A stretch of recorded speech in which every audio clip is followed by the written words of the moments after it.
Good day, ladies and gentlemen. I am Rylan Qualley, your host for the Strong Ambition podcast. I'm here to dive into what makes people ambitious and help you live a more ambitious life, especially in the realm of training, nutrition, and mindset. And today we're going to talk about mindset because my guest, Brent Lohmer, colleague of mine, I meet him actually each week to talk about business around strength and conditioning and online training, is actually an incredible guest to teach you about overcoming mindset challenges.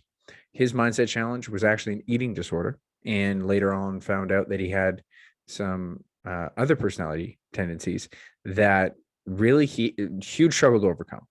I don't want to give the whole story away because you got to dive into this. Even talking to him about it and how he discovered everything about himself was pretty incredible. And it's incredible to know how far he went and how far he's now come, and it's led him to have a very successful business, a strong mind because of it. So without further ado, here is Brent Lohmer. Good day, B-Man. Brent Lohmer, great to have you. How are you today? I'm doing great, man. Thanks so much for having me. I've been looking forward to getting on to the show. I've heard a lot about it, so I'm excited to be here. Oh, that's terrific. I'm glad you've heard good things about the show. I just like to talk to people, so why not do this, right? Now, a little backstory from how I met you. I met you through Gavin McHale before I even worked with him. And, your story was great, how you had worked with him and had great success. But then, we got to be friends throughout it. So super glad to have you on here. What I always like to start with is getting, like, because I don't do too much of an introduction on your backstory. I want Mm, the person to tell their backstory because then you find more about them. And I believe that's where we really, we are from a product of our environment. So why yeah. don't you give us, introduce yourself to the audience, tell people, where you're from, where you kind of grew up and stuff like that. Yeah. So I'm Brent Lohmer. I'm a strength conditioning coach. I own a gym, and we kind of have a hybrid business as well, where we do have some online clients. And we work with Gavin. Actually, he characterized our clientele once and said they were kind of like quirky and kind of like they have like a little bit of a weirdness to them. And that's pretty true because I do too. And we work with, former athletes with a little bit of quirk. We work with, adults, parents, with young kids, even adult kids. We got a pretty good range, but it's a lot of former athletes. And then we work with a lot of athletes with intellectual differences as well. And that's been a kind of a big part of my backstory as well. I grew up in a small town just outside of Winnipeg, Manitoba, called Stonewall, about 3,500 people. And you know everybody, and everybody knows your business. And I kind of dived into my love for connection through that. I'm a huge fan of connection and getting to know people really, really well. And I think that came from being from a small town and not and fighting through facades. You know what I mean? Like you know people's business, they knew your business. A lot of times they're like your cousins too, so you like know stuff about that. So you got to be careful who you make out with. But yeah, no, it's I'm a small town boy for sure. I love that. And I think I might have known that, but I didn't really actually recognize that you came from a small town like Stonewall. I was from Starbuck. I Mm, totally know what you mean. If you've grown up in a small town, it's a different experience.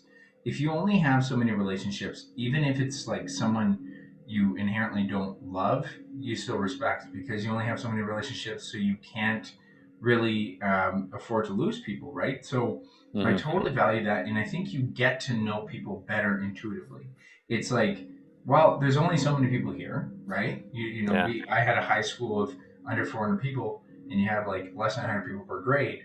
So you can't really be incredibly choosy, and then all of a sudden you actually get to know a person better because of it, Mm, versus you're a small fish in a big sea. when some of these schools, and it's just Winnipeg, some of the schools in Winnipeg blew me away, and I can't imagine what it's like in the United States and some of these really big high schools and stuff like that.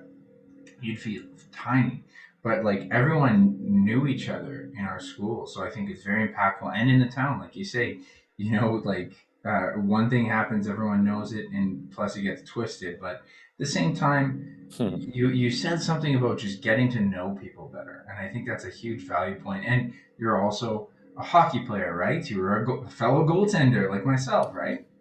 Yeah, yeah. I grew up around goalies. My dad, my grandpa, my uncle, my brother, all goalies. So I had no choice.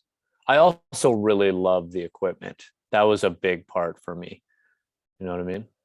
That's interesting. No, Yeah.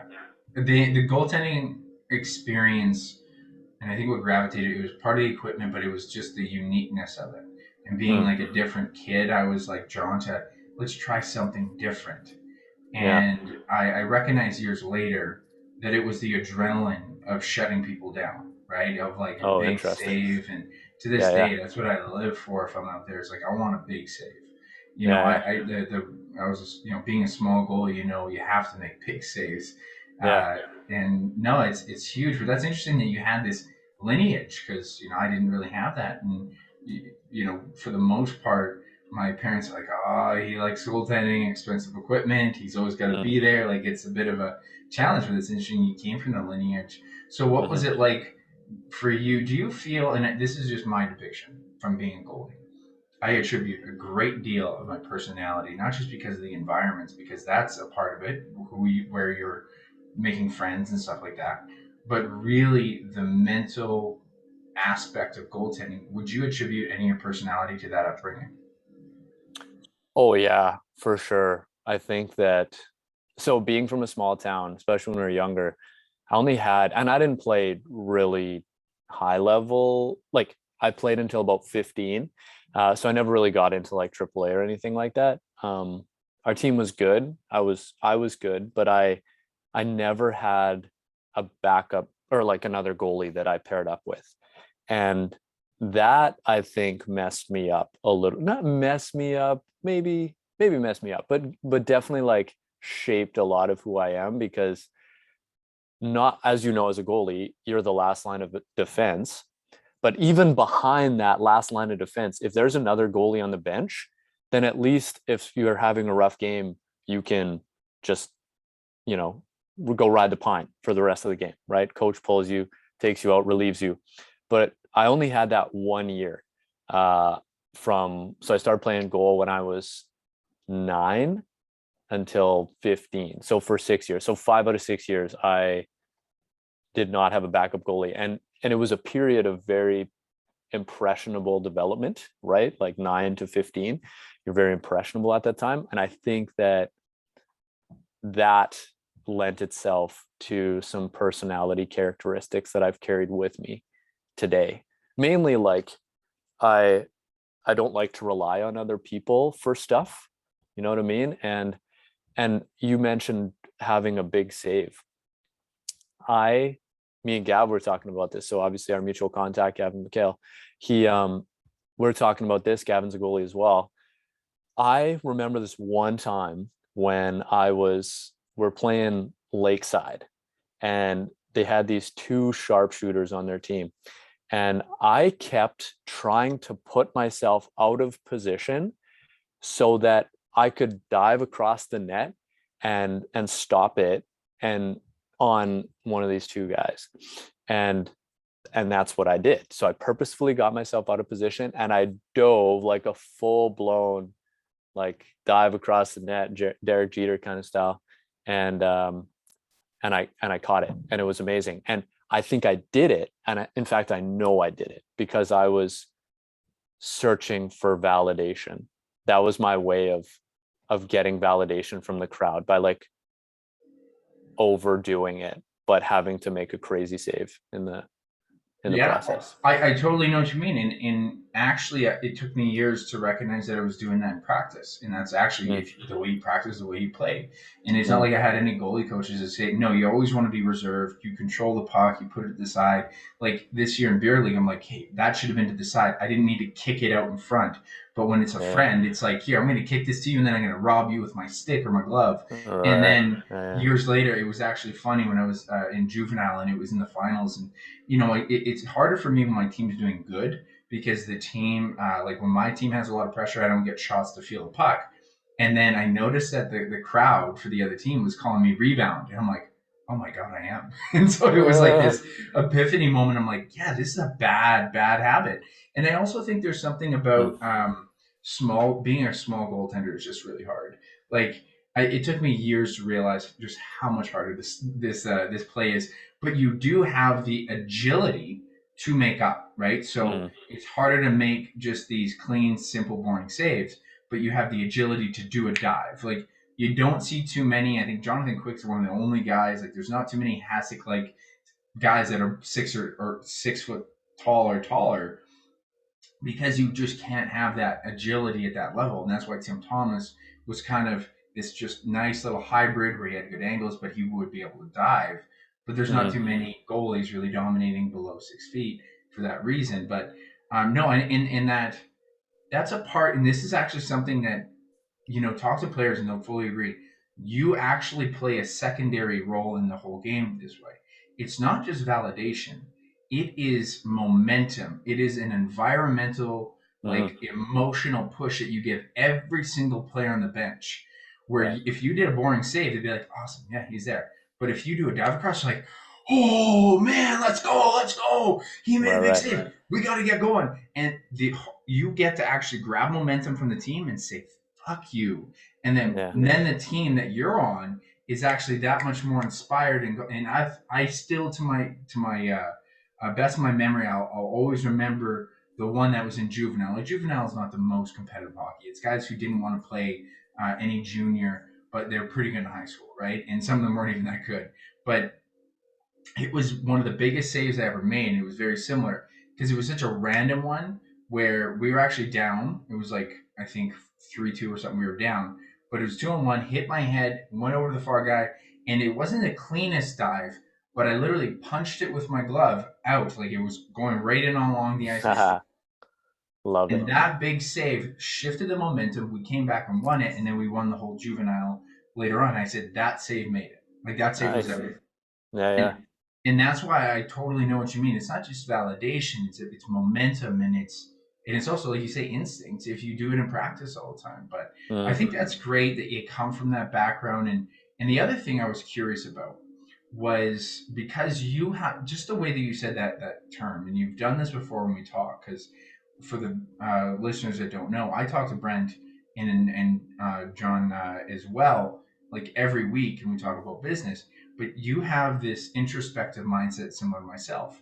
For you to say this about yourself, looking for validation, very few people will be like, "Yeah, I look for validation." No one wants to talk about their ego like that.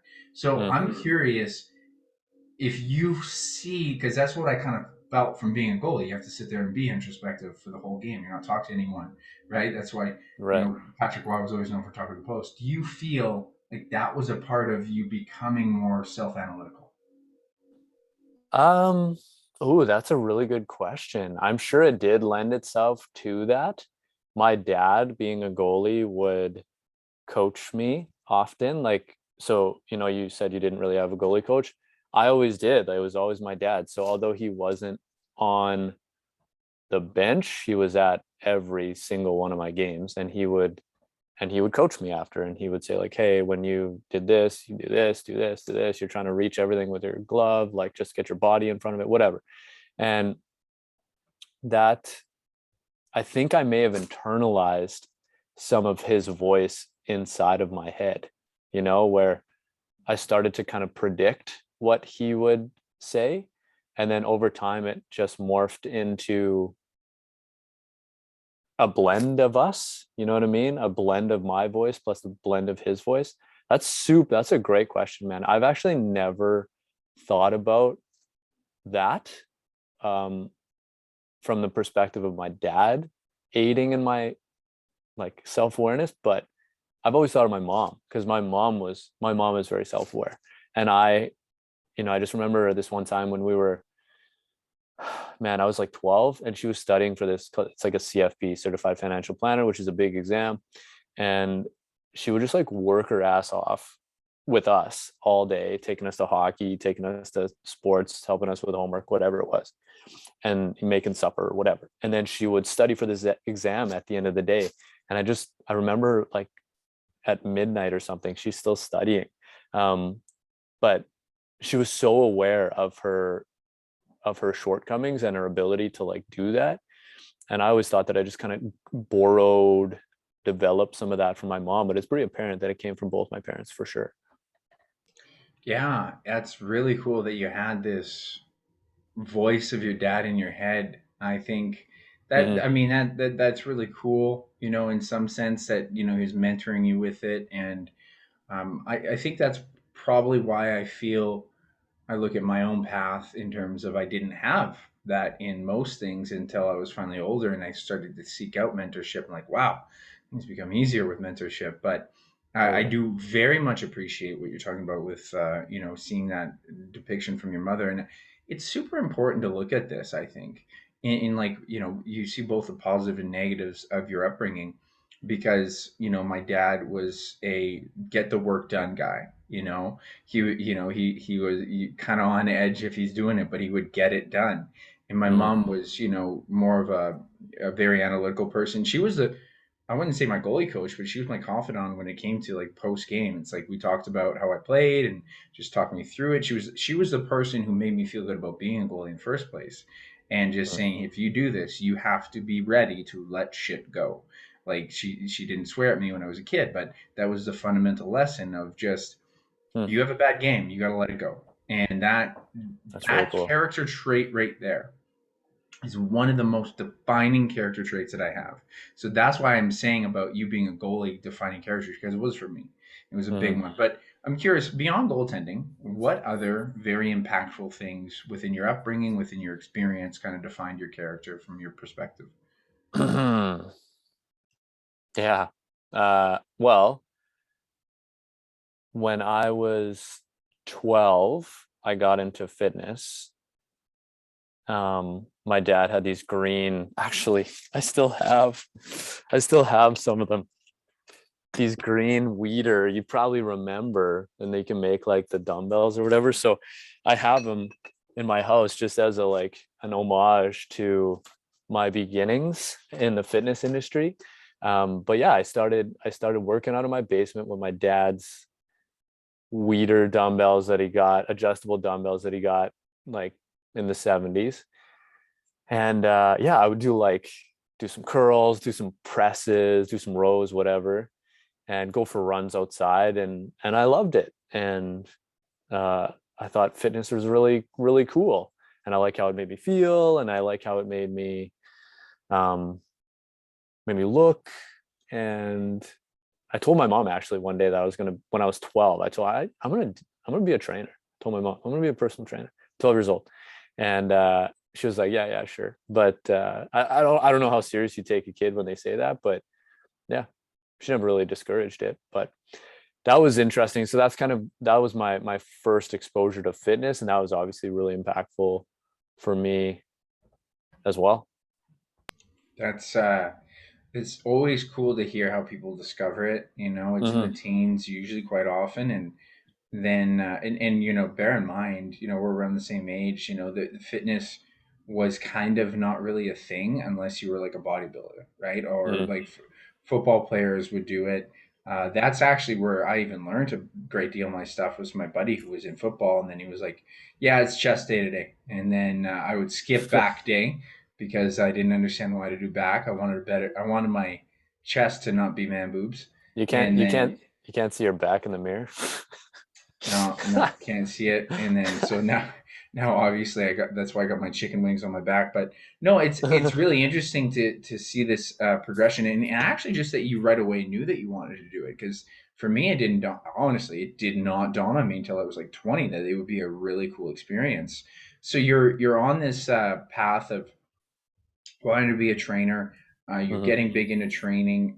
What kind of ambitions did you have with training? Was it to be strong? Was it to be big? Like, what kind of ambitions did you have there?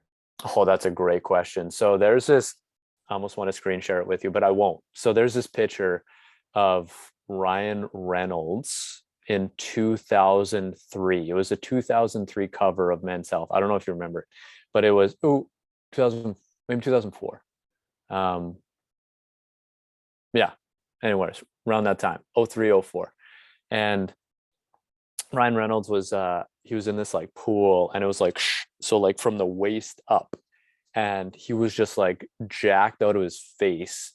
He had the abs, he had the chest, he had the cut arms, and we have a relatively similar body type. So I really was like, fuck, I want to look like that guy. So as far as my ambitions, I wanted I wanted a bod like Ryan Reynolds. Like that, Very, and very aesthetically driven. yeah, yeah, wanting that. The I think I've heard this, the penis pointer, where you got that, which is just basically you're Totally. I know exactly what you you see mean. the rectus abdominis and it's kind of pointing, and if you're that Yeah. lean, you get the V taper, and Yeah. yeah, Ryan Reynolds had it because he's like a leaner body type, but as soon as you put on muscle, he was like jacked, and Yeah. it looked good on him. So I Uh-huh. get that. Now, let's allude to the story where something I really want to talk to you about was, kind of your challenges within fitness, Yeah. and kind of tell people about that. Yeah. So it honestly started with that picture of Ryan Reynolds because I was like, shit, look at those abs. Those look really good. And I noticed that if I ate a little bit less, so I started doing like I think it was 1,000 crunches every day. And um, I notice, and I don't like, I'm not a proponent of that to your folks. I've since discovered other ways to get your abdominals to show, but I thought it was the right thing to do. I was 14, I think at the time, 14, 15. And um, I would do that, do the crunches. And then I would also, I just found that when I ate less, I could see them better and it felt better around my abdominals. Well, that's a fucking spiral if I'd ever known one, right? So I ate even less and they showed up even more. Ate less, showed up more. And what ended up happening is I lost like 40 pounds, but my abs showed up, right? Because you see skinny people, they got abs. But all I was looking at was this section right here. And I just became I became my obsession was leanness around my abdomen. And I ate so little that yes, I lost 40 pounds. And it was actually crazy. Um, there's this mom so I babysat these kids, and there's this mom, and we're out at the rink one day, and she saw me, and she didn't even recognize me at all. My face had got all gaunt, and like it was all dry. My skin was all dried out. I was just so sick, like gray, like sickly. And she didn't even recognize me. So one day I'm in bio class with Mr. Guy named Mr. Gable, one of my favorite teachers, and we're checking heart rates. We're studying the cardiovascular system. We're checking heart rates, and they're doing everybody's heart rate. It's like 70s, some 60s kind of thing, and then there's mine, and it was 36, and I was like, oh yeah, like I'm fit. I work out all the time. That's okay. He's like, I don't know about that. So he called and combined this with the fact that I had lost a substantial amount of weight, and you could tell. So he called my mom, and he's like, Hang on a second. How old are you at this time? this is grade 11, so Okay, and 15. when you're 15 years old, Mhm. 40 pounds lost, and you were inherently not an overweight kid. Like, I was how? 110 pounds. God, Yeah, yeah. yeah, it was crazy. So yeah, so he called my mom and was like, "Yo, Mrs. Lohmer, he like Brent is got a really low heart rate. He's really skinny. And she knew I was skinny. They were putting me like they had me meet with a dietitian, they had me go to the doctor, and it was just like nothing was really sticking. But when she heard that, she's like, fuck it, we're going to the emergency. So they took me to the emergency in health sciences in Winnipeg, Manitoba, and they took my weight, and that's where they determined that I was 110. They took my blood pressure, and I wish I would have known it, but they just said it was like near death. I don't know, whatever. I wish I would have known it, just so I could, because obviously we have perspective on that now, being in the industry. I just would have liked to know what that actually was, whether it was the systole was really low, or my diastole was really low, or whatever. I don't know. But anyway, so uh, I got to stay. They said, yeah, you're a perfect candidate for staying in our disordered eating program. So I was admitted into the hospital. I had to stay in a bed for the entire day. They didn't let me move because they wanted to get my weight back up. So I was in bed all day for a month, just eating. They would just have me eat. Yeah, it was crazy.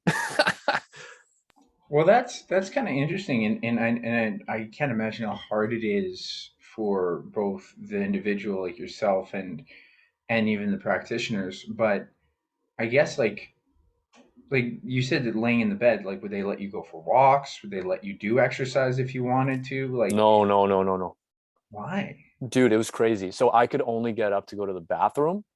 And then towards the end, they would allow me to eat in a group setting. So like eat with other people. So I could like walk over um to the table. This is '04, right? So the understanding Yeah. of the social implications, I don't think is what it is today, 20 years later. So yeah. So honestly, I couldn't if you want to know what, dude, if I they warn you, they tell you, if you get up and try to exercise, see this boost right here, you have to drink it. It was so dysfunctional. So they actually played off the fact, and I don't want to say this um in a scolding way. They just, this is what they knew how to do at the time, and it was very important for me to get my weight up. Because I like my body systems were shutting down. So it was important. The most important thing was to get me healthy. So that was, or to an appropriate body weight. Um,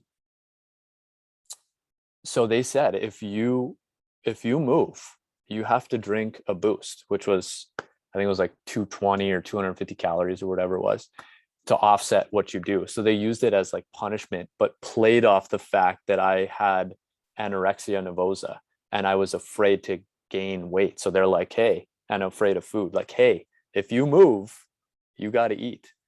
So it was pretty dysfunctional, but yeah, it was crazy.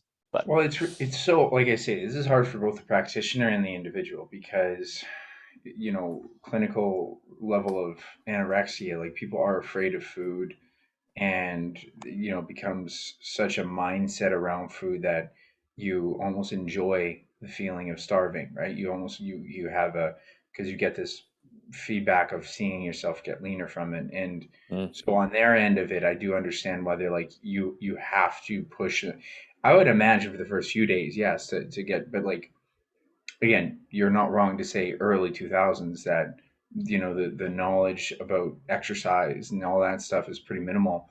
But I'm also looking at like your psychological framework of being trapped in a bed all day, like, and you're already being treated for something you don't feel good about. So mm-hmm, hopefully things evolved a lot since then. And it's just such a really interesting thing because I was talking to a gal who just got into dietetics and she was working on a practitioner stuff. And when I was trying to approach her with, hey, this is the stuff I want to put together for nutrition for people, I want your feedback. And she's like, honestly, the what most people in general public don't realize is dietitians deal with something way fucking harder. Either people are going way too hard in this, or people have genetic dysfunctions where they just can't eat certain things. Like mm, PKU, you have to watch what you're eating because your body right. doesn't have the enzyme, Or, people gone to the far end of the spectrum have diabetes, they're on dialysis. Like, like when we look at like, hey, I want six pack abs and I want, like it's such a small thing in compare for the real difficulty of what you went through and all the other things I was talking about. So, those clinical settings are really intense and really challenging on both individuals going through it Mhm. and everything. So coming from that, um, you know, I'll just keep going with the story. Really, I want to know how that evolved and how you felt coming from that experience and how it translated later on in your career and life. Yeah, yeah, for sure. So it was a month. I got out before Christmas, right before Christmas in 2004. So that was really nice to get home. Um, Once I was discharged from having to stay at the hospital for as an inpatient, I was actually put into the outpatient program.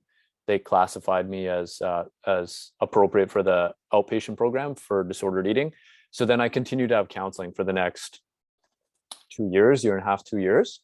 And yeah, I would meet with a therapist and we would talk through stuff and he would try to pick up on different things. And yeah, it was interesting. And really, like, at the end of it, I I was apparently cured, right? Like, essentially they say, like, you get discharged from the program after a year and a half, 2 years, whatever it was, and they deem you functional and able to operate in a relatively healthy way.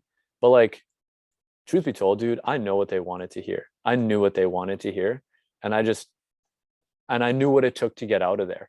Like, I knew that I had to eat, and I know that I had to maintain my weight and keep my weight up, and I knew that they wanted to hear me, getting away from this whole, like, obsession around my weight and my body and looking a certain way. So I was actually discharged, but and I went on living my life and doing my thing. And in that time, I actually went to school, got a degree, and it was all good. And then this was like 2000, man, this would have been 2000, probably 10, 2011, maybe, just out of school. And I basically reversed it and picked up binge eating disorder where I would have weekenditis. So I would just, like, eat super clean all week. And then on Saturday, starting at like 4 p.m., I would, first thing I always started with Charleston Chew. I went down to the co-op at Stonewall, picked up a Charleston Chew, and that was that was the first domino, basically. And after that, it was like pizza, fried chicken, ice cream, cake, crackers, fruit snacks, whatever, fruit by the foot, like, whatever. And just, I would eat everything. And I was just sick by the end of it. And I would go to bed that night and just be like, like, fucking belly up, sweating, like, barely sleeping. But it became evident to me that I had replaced one issue with another. So it was basically like I had now allowed these foods into my world, but on a very select basis. I didn't change the way that I looked at the food. It was still good food and bad food, right? But I would just allow myself to be naughty, you know what I mean? On for four, whatever it is, 4 6 hours every Saturday. You know what I mean? So that had a pretty getting out of that and learning about seeing foods on a continuum and looking at um, reducing my anxiety around food types and kind of like an orthorexia where you see foods as good and bad, like seeing things as on a sliding scale. That's what really helped me the most, for sure. And that's something that we carry into our nutrition with our clients today. Like, yeah. Oh, I'm really glad you came to that point. Really cool story. I didn't know you went through binge eating as well. And for those who think they binge eat, if you don't go through what Brent just described, which is you cannot stop until it hurts. And it actually, when I wrote it out on a post on one day, it finally resonated with me with what it is. Food has such a potent feeling of good that you can't stop until it hurts.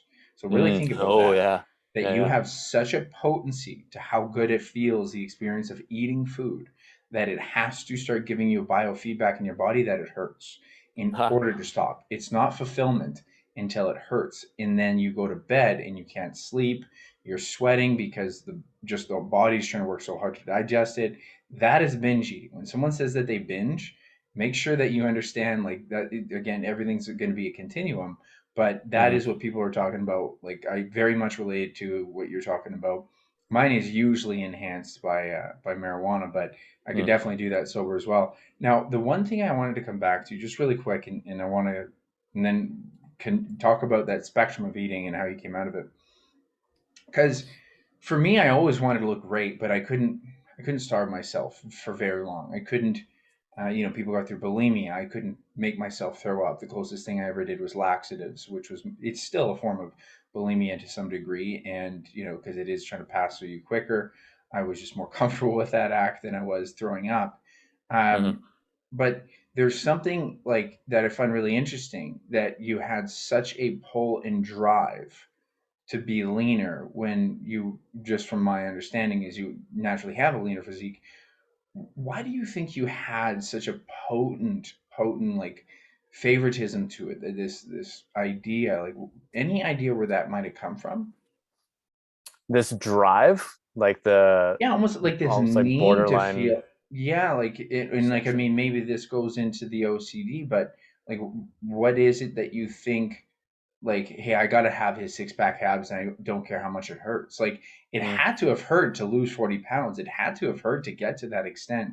And so I'm just curious where you feel, if you were to think about it roughly, where it might have come from. Huh. That's an interesting point. So when I was in one of my sessions um, with my therapist, one of the team, they he was asking me about my rabbit. So I had a pet rabbit at the time, Felix. We're both goalies, so we appreciate Felix Potvin. The fact that we named our rabbit Felix was kind of an interesting choice for a name, because typically Felix is Felices for the cat. But anyway, so rabbit. I had a pet rabbit named Felix, and he was really interested in what I had to say about my rabbit, because I said like, hey, was like, oh, like what, like why, like I mentioned that it takes me a while to get out of the house. He's like, well, why does it take so long to get out of the house? Well, when I say goodbye to my rabbit, I I pet him to a certain pattern, a certain number of times, to a certain tempo, and he's like, oh, that's interesting. Tell me about that. And I said, well, it's 12 times to a, like, I can't do the pat and the tempo because you won't get it, but um, to a certain pattern on his body. And then once I pet him, I put the cage on and I check it 12 times and to a certain pattern, to a certain tempo. And then once I get away from the cage, I sit on the stairs and I look at him and I say goodbye 12 times to a certain tempo, certain pattern. And then I walk down the stairs and I go to the door and I lock the door. And when I lock the door, certain number of times, certain tempo, certain pattern. And it takes a long time. And he said, oh, this is interesting. This sounds like obsessive compulsive disorder. And he was inquiring about like what I thought would happen if I didn't do it. And I said, oh, he'd die for sure. He'd die if I didn't do it, or somebody would break in and steal him or whatever. I honestly, it was mainly like he would die if I didn't follow this specific ritual. And that's kind of the telltale sign of obsessive compulsive was obsession. So my obsession was the rabbit would die, Felix would die. And my compulsions were actions related to that obsession. So I followed things to this certain pattern, tempo, and a certain number of times. So, when you ask like what drove you to to like fight through this leanness, I think there's some demons inside of me that lend themselves to, like he said, this is it wasn't an official diagnosis, but he said like you have obsessive compulsive tendencies. The anorexia nervosa is probably getting potentiated from the OCD, and the OCD is probably getting potentiated by the anorexia nervosa. And so when it comes to like drive to do things, for me, I don't even know if I thought, like you said, like it hurts to lose 40 pounds. I didn't even notice. Wow. That just that Yeah. last statement in I really glad that like I didn't even mean to land on this. I knew I wanted to talk about your OCD, but and the main reason is because when someone says, "Oh yeah, I'm OCD," I'm like, "You're not." Mm-hmm. Because don't get me wrong, when you look at the disordered personality conditions and stuff like that, there's a spectrum. Like you see micro forms of things in people, but just like I hope people appreciate that story that you just said. Because if you say you're OCD about something and you don't feel like it's a moral obligation and someone's going to die if you don't, then you don't really understand that stress. Like you had to, like, for some reason, it had been built up at a manifestation of obsession that locking the door 12 times could kill your rabbit. And you can understand that these are just illogical leaps that our mind actually can form.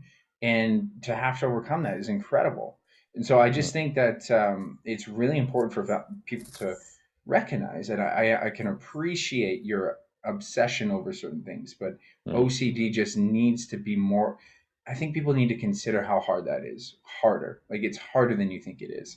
Just like anorexia is harder than you think it is. I think binge eating and bulimia like tendencies are more common than those because just in terms of you had said the binge eating it became a disorder I think more recently because Mm-hmm. people will it's just way easier to do and just with our food and as I said food is just feels good it's got this drug like reaction to it but like anorexia is a very like just really starving yourself from food is a very very uncomfortable thing and and literally bodybuilding puts you near that end of the spectrum you do is you walk the line as close as you can Mm-hmm. but so let's go back, fast forward again, because I just needed you to tell that to people that they need to Mm-hmm. appreciate that you came from all of that, that you came from disordered eating, that you came into binge eating, and you came into from possibly OCD tendencies.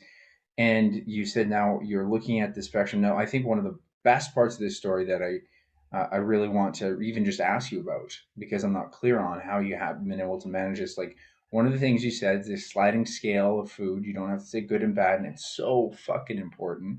That's why I Mm-hmm. tell you to classify foods, recognize your goal for foods because they're all going to lead to different things. But I'm curious, and this is a really big one because I get people commenting on my post, and I think it's a valid question. How are you comfortable now with looking at macros, calories, counting calories, not counting calories? Because like whether or not you do or don't, and how people can manage it. Because I think I can't speak from that. I've never been to the point of disordered eating, and I think it's such a valuable tool that if you want to improve your health, it's great knowledge to have. But if you're super uncomfortable and it makes you feel like you might lend yourself to disordered eating, well, then it's not a great tool right now. But how do you feel about that tool? And have you been able to overcome any anxiety around that? So around like tracking, like macros and stuff like that. Yeah. Yeah. Yeah, so that's been a really interesting thing. I think knowledge from the jump, like I hate to use knowledge as a cop out answer, but like me understanding how varied a caloric count can be was very powerful for me. So I, like I hate to tell this story because like it's not the intentions were so good, but I just remember my mom looking at this one uh, food label, and she was just showing me a little bit about food labels just so I could read them, just to empower me a little bit. But that became an obsession for me, was a food label. But it wasn't until years later that I recognized that like calorie counts, like when they use a bomb calorimeter to determine the caloric count in a food, so it's in a giant combustion chamber, and then they just measure how much energy comes out of the food, measured in kilojoules, calories, whatever. So that that measurement can be off by 25%. So for me to know that, I was like, okay, that eases the tension a little bit. Um, so that was one thing. The other thing that really helped me lose my obsession with it was trying to gain muscle and realizing how hard it is to actually gain a lot of body fat, like so much body fat that like what I was worried about, right? Like I was worried about like a substantial amount of body fat on me. But, you know, when I started to like try to gain muscle, I realized, oh, it's actually like, it takes a lot of food to get to the point where you gain a substantial amount of fat over time. So that was really powerful for me too. And, you know, I think like my exposure, my education came from precision nutrition. They talk a lot about the mindset of eating and seeing foods on a continuum, you know, good, better, best, you know, that kind of thing. So that my exposure to that really helped as well. Yeah. So I know knowledge is kind of a cop-out answer, but those are the things that kind of helped me lose that obsession a little bit, if that's what you're asking. No, that is, and I don't think that's a cop out answer. If anything, I hope anyone who has come from a history of disordered eating or is worried about the anxiety around it, the education is the answer. Like it is, Mm, like get a perspective of what calories are, that they exist, like they exist, okay. And that's mm-hmm, like, you get anxious going on the scale, okay, but that weight exists and you don't have to use it. But if you use it appropriately and you don't always panic over it, you don't judge it, it's just information, you can utilize it. I had a gal on here and she told me that she utilizes gets her clients to use kilograms because that doesn't mean anything to the individual, oh but it yeah, is a that's metric. cool. And then it's a Yeah. simple way of just, hey, you tell me the number. They don't tangibly think, oh, I'm like, 82 kg, like it matters. It's just whatever number. And so if you kind of think of that perspective, and then even then calories, I tell people we just use it as a tool and you got to hedge your bets. So I really Mm, love that story. I love where you came from. I think this just the idea of you evolving, and one of the other things you had said, is especially around the OCD, and I told you like I believe that weakness and scars turn into strengths when you overcome them. That's why the whole idea of Strong Ambition podcast, or a lot of what I do when I talk to people about their story, is like you created a strength from it. So how do you feel you've been able to? What tools have you used to overcome? you know, making the OCD a strength rather than a weakness. mm-hmm. Yeah, it's a great point. It's a great question. So, okay, so let me say this. With the obsessive compulsive tendencies, there was a point where actually I was medicated for it. I had a health issue that I'm not quite ready to talk about yet, but I had a health issue when I was this is about 10 years. This is about 10 years ago. So yeah, it would have roughly coincided with what was going on with the bulimia, or sorry, with the binge eating. But I was I was intro I had some issues and then I was medicated for it. So they actually gave me an SSRI for my obsessive compulsive tendencies. And I took it for a few years, and then a couple of years in, I started to get into Stoicism, which I know you're a fan of as well. And it's just a form of ancient Greek philosophy centered around like controlling what you can and surrendering to what you can't, focusing on what counts. It's a lifestyle philosophy, how to live a good life. And I started to get into that. I started getting into the walks. I started getting into mind body scans and really trying to tune into what my body was telling me. And that really helped to alleviate some of that. So as far as the OCD tendencies are concerned, they're pretty good today. I'm very proud of like how I've come out of it. But with you alluding to the fact that you can turn a weakness into a strength, um, I I absolutely think that is a situation for me, or that's applicable to me, because I've seen what the human body can endure to reach an objective. I know that to do something, it really is just a matter of time and your ability to, like, I don't want to say stick it out, but structure your environment so that you can stick it out, right? So when I was eating the way I was eating and losing a lot of weight, I didn't have anything in the house that was conducive to gaining weight. I structured my environment. One of the bad things I did was I eliminated a lot of my friendships. So I structured my environment so that I could just lose weight. I stopped skateboarding so that I didn't have to, and skateboarding, we didn't really go into, but skateboarding was like my number one love um, out of anything that I did, even more than fitness.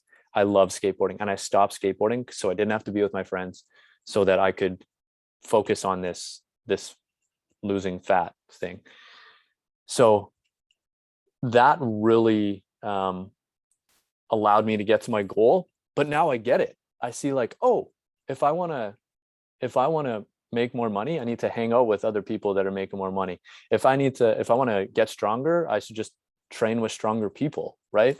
So it's just about structuring your environment for success. And that was a big lesson for me that I took from uh, the way that I operated back in 2004. Well, I think, yeah, you should definitely be proud of recognizing what you've been able to overcome. Like, I don't know too many people that have had to overcome that much psychological, real battles, and to be, because, like, I don't know, I've known you just for a couple of years now, and it's like, even just looking how you went through Gavin's practice, it's like, boom, you were out earning him because you just did it. And like, I feel like this OCD has turned into just your systematic approach of, just not, leaving anything behind, not being unorganized, Mm-hmm. everything I try to implement things, and you've already implemented these things in your program because it's a good system and idea. Like, your ability to execute systems and to get you where you are and have great success with your business is very clear. And anything that you've done, like, even when I talked to you about the Profit First, which is like a budgeting system, I said, yeah, I kind of do my own style. And you're like, no, I did 100%. I got a coach. And then I tell him Yeah. how I'm like going against the policies of Profit First. He's like, that's sacrilegious. But like, look, you're crushing your budget. You're doing great in your business because this OCD tendencies turned into just, really, I'm obsessed with following the path.